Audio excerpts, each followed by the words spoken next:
No coração das maiores civilizações, uma força invisível sempre comandou o destino dos homens, a dívida. Ela não é apenas um número inscrito em um contrato ou uma linha num extrato bancário. É, antes de tudo, o mais poderoso mecanismo de controle social, econômico e político que a humanidade já criou. O que você está prestes a ouvir não é apenas uma história sobre dinheiro.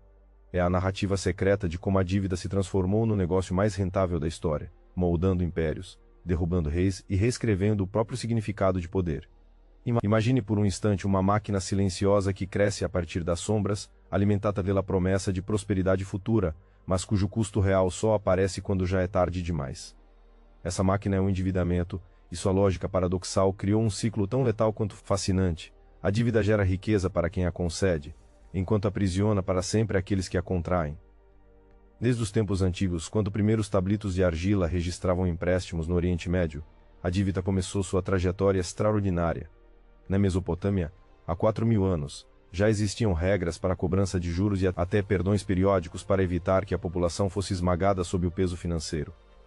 Mas exatamente neste ponto reside o primeiro segredo: a dívida sempre traz uma tensão irreparável entre a necessidade de sobrevivência imediata e a escravidão futura. Quanto maior a dependência, mais facilmente o poder econômico se perpetua. A antiguidade nos dá lições cruéis. Em Roma, os plebeus se endividavam para sobreviver, e a dívida servia tanto como instrumento de coerção quanto de política. Não era apenas uma questão financeira, era uma rede de controle social que mantinha a ordem estabelecida. Condenados à servidão por dívidas, muitos se tornavam escravos de seus credores, enquanto estes últimos acumulavam riquezas inimagináveis. Mas o salto decisivo aconteceu muito depois, na Idade Média, com a emergência do sistema bancário moderno. As instituições financeiras começaram a transformar a dívida em um produto, não mais apenas uma regra social, mas um ativo comerciável. Os juros, antes limitados e vistos como pecado, tornaram-se o motor do lucro. Comerciantes e nobres perceberam que ganhar dinheiro com dinheiro era muito mais eficiente do que depender da produção direta. Os banqueiros florentinos, por exemplo, criaram complexos sistemas de troca e crédito, estabelecendo as bases da economia global. Assim nasceu a dívida pública, quando reis tomaram empréstimos para financiar guerras e glórias imperiais, trocando sua soberania pelo poder dos credores. Mas a dívida pública tem uma peculiaridade fascinante. Ela é uma aposta sobre o futuro coletivo, um contrato invisível entre governantes e governados que pode se transformar em arma de destruição em massa. Quando a Inglaterra estabeleceu a consolidação da dívida, no século XVII, ela inventou uma fórmula revolucionária: transformar dívidas governamentais em ativos líquidos que poderiam ser negociados no mercado. A partir dali, a dívida deixou de ser um simples relacionamento bilateral entre credor e devedor para virar um elemento complexo que movimenta mercados financeiros globais. Hoje, bilhões são apostados cotidianamente em apenas um único título público, um fenômeno jamais visto antes. Mas a história da dívida não é só feita de bancos e títulos. Ela é também a história do cotidiano das pessoas comuns, cujas vidas são moldadas por essa lógica perversa. Do cidadão que parcelou suas compras no cartão de crédito ao país que vendeu sua capacidade de investimento futuro para bancos internacionais, o impacto é profundo, silencioso e duradouro. O século XX levou essa engrenagem a um novo patamar. O capitalismo de consumo foi erguido justamente sobre a expansão da dívida hipotecária, estudantil, corporativa, um sistema que transforma o crédito em desejo e o endividamento em status social. Em 2008, o mundo viu o colapso dessa estrutura, uma crise global que escancarou o desequilíbrio fundamental do sistema. Enquanto as dívidas podiam explodir, os pagamentos e as consequências sociais recaíam desproporcionalmente sobre os mais vulneráveis. Mas por que a dívida nunca desaparece? Porque é o que mantém o sistema vivo. O dinheiro novo, hoje, nasce da dívida. Bancos centrais criam moeda a partir de créditos concedidos. Governos aumentam déficits para sustentar o crescimento.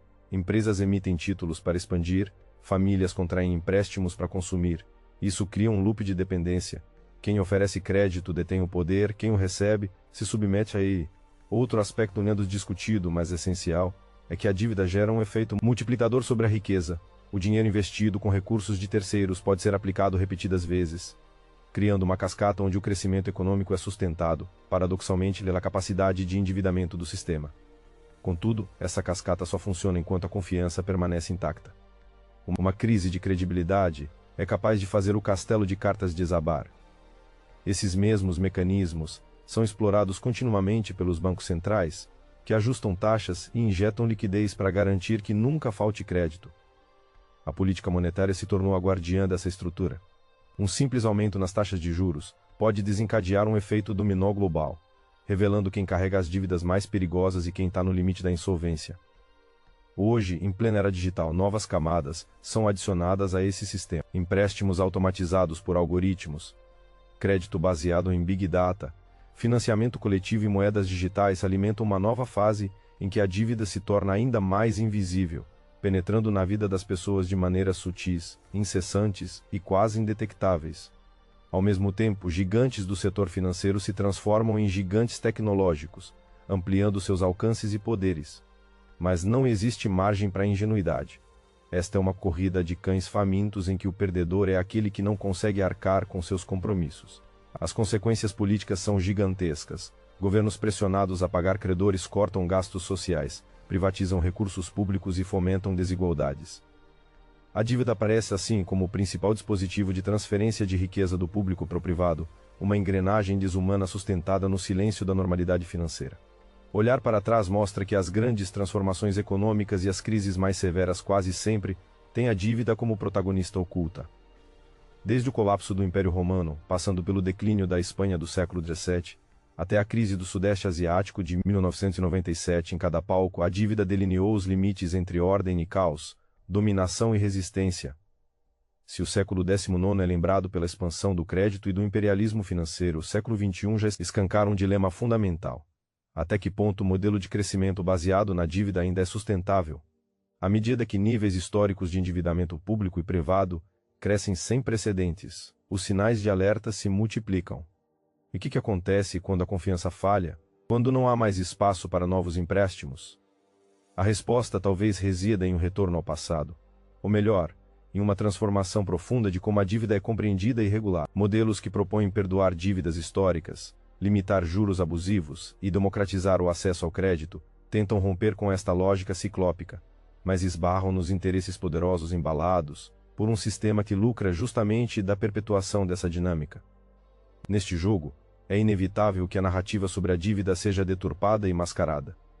De um lado, quem detém o capital insiste em apresentar a dívida como virtude e como meio necessário para alcançar prosperidade. De outro, a população quase sempre é massacrada silenciosamente pelas consequências: desemprego, perda de moradia, redução de serviços básicos. O espetáculo do colapso ocorre por último quando a erosão interna já é irremediável. Mas talvez o segredo mais profundo da dívida seja este: ela nunca é apenas dinheiro, mas uma história sobre confiança, poder e controle. Em suas páginas não estão registrados apenas os números, mas as relações de domínio que moldam o mundo. Onde há dívida, há uma forma de submissão, uma cadeia invisível que une credores e devedores, em uma dança tensa e inevitável. E a questão que fica, para aqueles que ousam olhar além da superfície, é: estamos nós conscientes do preço real que pagamos para sustentar esse império de papel? Quanto da nossa liberdade já foi hipotecada na sombra dessa máquina silenciosa? Porque a dívida não é apenas um instrumento de negócios. Ela é, no final das contas, o espelho mais fiel das contradições do nosso tempo. Se esta é a história mais rentável da história, também pode ser a mais perigosa. Porque o ciclo é vicioso, o sistema é frágil, e o colapso não acontece com um estrondo, mas com o sussurro das promessas quebradas. Continue conosco para desvendar as próximas camadas desse enigma e compreender que, no mundo da dívida, aquilo que parece permanente é sempre provisório. Assine o canal e mergulhe ainda mais fundo conosco nesta análise da verdadeira arquitetura do poder econômico. Porque entender a dívida é entender o fio invisível que costura nossa civilização.